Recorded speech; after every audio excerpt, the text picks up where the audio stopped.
Hello students, आज हम आपके लिए लेकर आए हैं चैप्टर नंबर 5 का भाग 5। तो बच्चों, आपने भाग 4 के लास्ट तक पढ़ा था वैद्युत कण संचलन। तो आपने वहाँ पर 3-4 पार्ट्स पढ़े थे इसके, जो बहुत ज़्यादा खास थे। तो बच्चों, जो आज का वीडियो है यह भी बहुत ज़्यादा खास है। 2-3 नंबर का क्वेश्चन हर साल यहाँ से पूछ लिया जाता है। तो आज का पहला टॉपिक है बच्चों स्कंदन या फिर क्या, अवक्षेपण। स्कंदन या अवक्षेपण बच्चों हम किसे कहते हैं?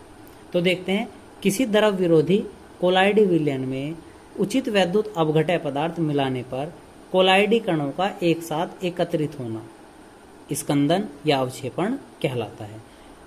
किसी द्रव विरोधी कोलाइडी विलयन में, कोई भी बच्चों द्रव विरोधी कोलाइडी विलयन था, यदि हम इसमें क्या करें, कोई उचित वैद्युत अपघटय पदार्थ ला के मिला दें तो कोलाइडी कण क्या होंगे बच्चों, एक जगह इकट्ठा होना शुरू हो जाएंगे। उनका एक जगह इकट्ठा होने क्या कहलावे बच्चों, स्कंदन या फिर अवक्षेपण कहलाता है।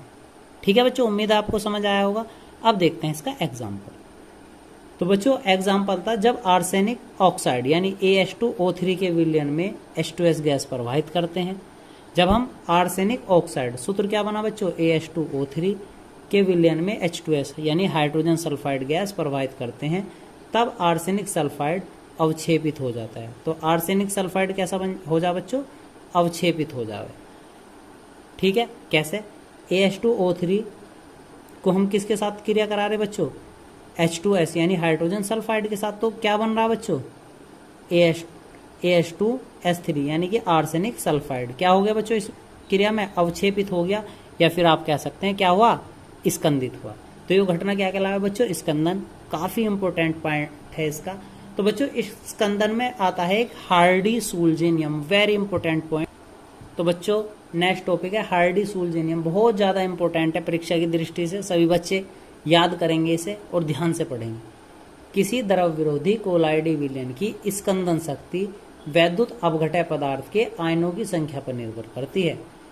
किसी द्रव विरोधी कोलाइडी विलयन की स्कंदन शक्ति, यानी कि जो भी द्रव विरोधी कोलाइडी विलयन था वो किसी तत्व को कितना स्कंदित करेगा, वो किस पर निर्भर करेगी बच्चों, वैद्युत अपघटय पदार्थ के आयनों की संख्या पर। यानी कि जो आप बाहर से पदार्थ मिला रहे हो उस पर किस प्रकार के आयन है।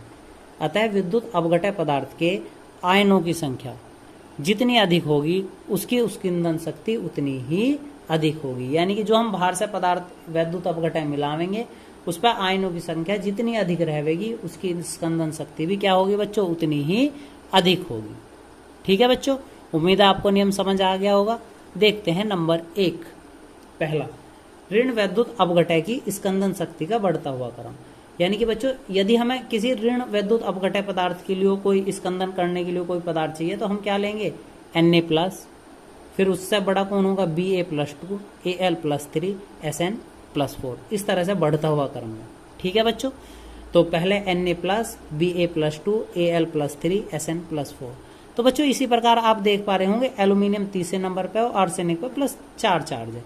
तो आपने बच्चों एक % पढ़ा होगा, बहते हुए रुधिर पर फिटकरी क्यों लगाते हैं। तो बच्चों बहते हुए रुधिर पर फिटकरी हम क्यों लगाते थे, सूत्र क्या है, एल्यूमिनियम पे कितना चार्ज है, +3 चार्ज है। ठीक है ना, तो एल्यूमिनियम पे +3 चार्ज है, यानी कि फिटकरी में सबसे अधिक मात्रा में क्या पाया जाए बच्चों, एल्यूमिनियम ही पाया जाता है। तो हमारा खून कैसा हो बच्चों, ऋणी हो। तो हम क्या करें, उस पर प्लस चार्ज का जितना भी ज्यादा से ज्यादा कोई चीज लगा देंगे तो खून क्या हो जावे, एकदम से रुक जावे। तो बहते हुए रुधिर पर फिटकरी किस नियम के अनुसार लगाते हैं, हार्डी-सूल्जे नियम के अनुसार लगाते हैं, जिससे कि एल्यूमिनियम की स्कंदन शक्ति अधिक है। कितनी है बच्चों, +3 है, इसलिए बहते हुए रुधिर पर आप फिटकरी लगाते हैं। उम्मीद है आपको ये क्वेश्चन भी समझ आया होगा। देखते हैं बच्चों सेकंड पार्ट, धन विद्युत पदार्थ की स्कंदन शक्ति का बढ़ता हुआ क्रम।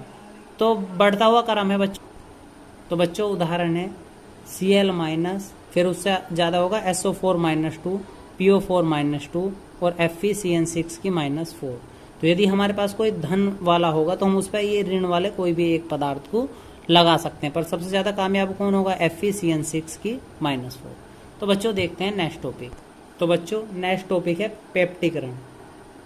किसी पदार्थ के ताजे अपघटय को किसी सम आयन वाले विद्युत अपघटय की सहायता से पुनः कोलाइडी अवस्था में परिवर्तित करने की क्रिया को पेप्टिकरण कहते हैं तथा ऐसे विद्युत अपघटय को पेप्टिकारक कहते हैं।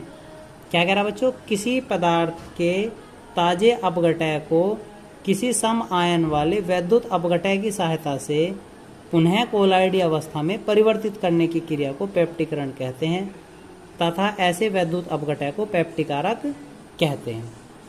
उदाहरण देखते हैं बच्चों इसका।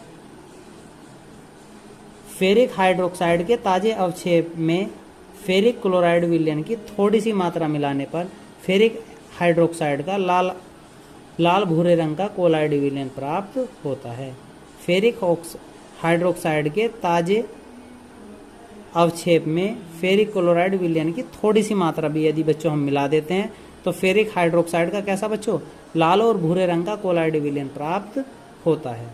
उदाहरण देखते हैं बच्चों, FeOH की होल थ्राइज प्लस Fe+3, जब हम दोनों के आपस में क्रिया करें तो ये क्या होंगे बच्चों, एक जगह मिल जाएंगे। FeOH की होल थ्राइज और Fe+3 कैसा सोल्व बनेगा बच्चों, धनात्मक सोल्व बनेगा। यो क्रिया क्या कहलावा बच्चों, पेप्टिकरण कहलाती है। तो बच्चों देखते हैं नेक्स्ट टॉपिक। तो नेक्स्ट टॉपिक है बच्चों रक्षी कोलाइडी या रक्षण। तो बच्चों प्रकार तो से केवल पेप्टिकरण ही तक थे, ये हम 2 से 3 पॉइंट्स आपको वेरी इंपोर्टेंट पॉइंट्स पढ़ा रहे हैं यहाँ से। तो देखते हैं, द्रव विरोधी कोलाइडी विलयन में वैद्युत अपघटय पदार्थ मिलाने पर शीघ्र अवक्षेपित हो जाता है। कोई द्रव विरोधी कोलाइडी विलयन में वैद्युत अपघटय पदार्थ मिलाने पर शीघ्र अवक्षेपित हो जाता है। यदि इसमें द्रव स्नेही पदार्थ मिला दें तो यह शीघ्र अवक्षेपित नहीं होता है। बच्चों एक बार समझेंगे, कोई द्रव विरोधी कोलाइडी विलयन था, हम उसमें जैसे वैद्युत अपघटय पदार्थ मिलावे थे वो एकदम से क्या हो जाता बच्चों, अवक्षेपित हो जावे था। यदि इसमें हम कोई द्रव स्नेही पदार्थ मिला दें तो शीघ्रता से अवक्षेपित नहीं होता। तो क्या करा बच्चों, अवक्षेपित नहीं होता। अतः इस क्रिया में द्रव स्नेही वैद्युत अपघटय पदार्थ के लिए क्या का कार्य कर रहा है बच्चों, रक्षी कोलाइडी का कार्य कर रहा है। यह घटना क्या कहलावा है बच्चों, रक्षण कहलाती है। ठीक है बच्चों, तो फिर एक बार समझने का प्रयास करेंगे। द्रव विरोधी कोलाइडी विलयन में वैद्युत अपघटय पदार्थ मिलाने पर, जैसे हम कोई वैद्युत अपघटय पदार्थ मिलाते थे वो एकदम से अवक्षेपित हो जावे था।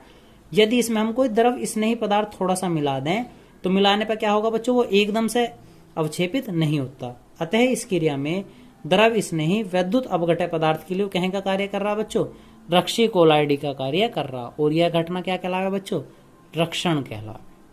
ठीक है बच्चों, देखते हैं नेक्स्ट टॉपिक, स्वर्ण संख्या। तो बच्चों अब की बार परीक्षा की दृष्टि से स्वर्ण संख्या वेरी इंपॉर्टेंट पॉइंट है। तो स्वर्ण संख्या या स्वर्णांक समझेंगे।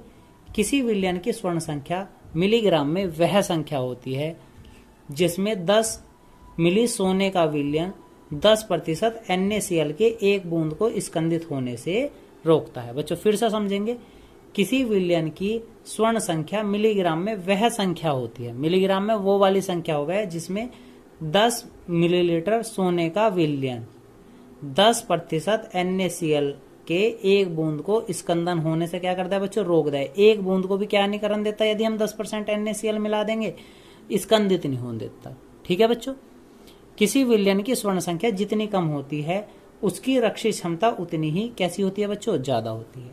यानी किसी विलयन की स्वर्ण संख्या जितनी कम रहेगी उसकी रक्षण करने की क्षमता कैसी रहेगी बच्चों, उतनी ही ज्यादा रहेगी। तो बच्चों हम आपके लिए कुछ द्रव स्नेही कोलाइडी पदार्थ लेकर आए जिनकी स्वर्ण संख्या निम्न प्रकार है। Number 1 gelatin. तो बच्चों सबसे कम स्वर्ण संख्या जिलेटिन की होवे, यानी कि सबसे ज्यादा रक्षण करने की क्षमता भी किसकी होगी बच्चों, जिलेटिन की। तो जिलेटिन की स्वर्ण संख्या होवे बच्चों 0.005 से 0.015 तक। फिर है हीमोग्लोबिन। तो हीमोग्लोबिन होगा बच्चों 0.03 से 0.07 तक। हमारे पास गोंद, तो गोंद होगा बच्चों 0.15 से 0.025 तक। और स्टार्च की होगा बच्चों 25 स्वर्ण संख्या। तो यदि आपसे एक क्वेश्चन बच्चों इस प्रकार से परीक्षा में कभी कभी पूछ लिया जाता है, सबसे कम स्वर्ण संख्या किसकी होती है, तो सबसे कम स्वर्ण संख्या होगा बच्चों जिलेटिन की, यानी कि इसका स्थायित्व कैसा होगा बच्चों, अधिक होगा, और रक्षी क्षमता भी कैसी होगी इसकी, बहुत अधिक होगी। ठीक है बच्चों, नेक्स्ट टॉपिक देखते हैं।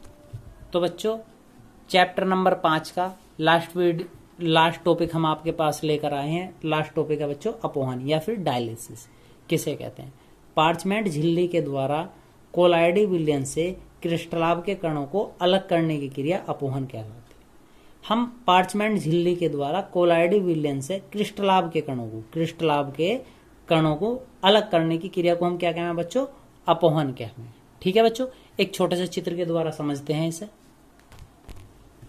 तो बच्चों चित्र को थोड़ा ध्यान से देखेंगे। यह हमने एक पार्चमेंट की थैली ली जिसमें हमने पहले से क्या बच्चों कोलाइडी कण और क्रिस्टलाभ के कण भरे हुए हैं। तो इसमें हम क्या करें बच्चों, जो पार्चमेंट झिल्ली इसके बाहरली तरफ यो लगा रखी है, ये झिल्ली क्या है बच्चों, एक पार्चमेंट झिल्ली है। तो पार्चमेंट झिल्ली क्या करे, एक तरफ से तो बच्चों हम इसमें क्या करते हैं, दो स्थिति हैं, एक अशुद्ध जल और एक तरफ शुद्ध जल। तो क्या होगा, थोड़े समय में जैसे हम इसे जो इसमें बीकर में हमने पहले से क्या भरे रखे हैं बच्चों, जल भरे रखे हैं। तो जल भरने पर जैसे हम इसे क्रिस्टलाभ के कणों को क्या करेंगे बच्चों, इस पूरे बीकर में डाल देंगे तो एकदम से क्या होगा बच्चों, तो धीरे धीरे इसमें जो जल की मात्रा थी वो सब बाहर निकलनी शुरू हो जाएगी और हमारे पास केवल इसके अंदर क्या बचे रह जाएंगे, थोड़े समय बाद क्रिस्टलाभ के कण बचे रह जाएंगे। किसमें, पार्चमेंट झिल्ली के अंदर। तो क्रिस्टलाभ के कणों को ही हम, जो आपके पास कोलाइडी विलयन था उसमें से केवल क्या बचा रहे हैं, हम क्रिस्टलाभ के कण बचा रहे हैं और विलयन में से क्या कर रहे हैं, बाकी पदार्थों को अलग कर देंगे। तो इस क्रिया को हम क्या कहें बच्चों, अपोहन कहें। तो बच्चों उम्मीद है आपको आज का टॉपिक समझ आया होगा। तो बच्चों हमारा चैप्टर नंबर 5 यानी पृष्ठ रसायन में यह लास्ट वीडियो था। उम्मीद है आपको पूरा चैप्टर समझ आया होगा। तो बच्चों यदि आपको कोई समस्या है तो हमें कमेंट करके कमेंट बॉक्स में अवश्य बताएं और हमारे चैनल को सब्सक्राइब करें। तो बच्चों आज के बाद नेक्स्ट वीडियो में हम पढ़ेंगे अकार्बनिक रसायन। बहुत इंपॉर्टेंट पॉइंट्स हैं इंटर क्लास के हिसाब से, तो काफ़ी ध्यान से पढ़ेंगे आगे। धन्यवाद।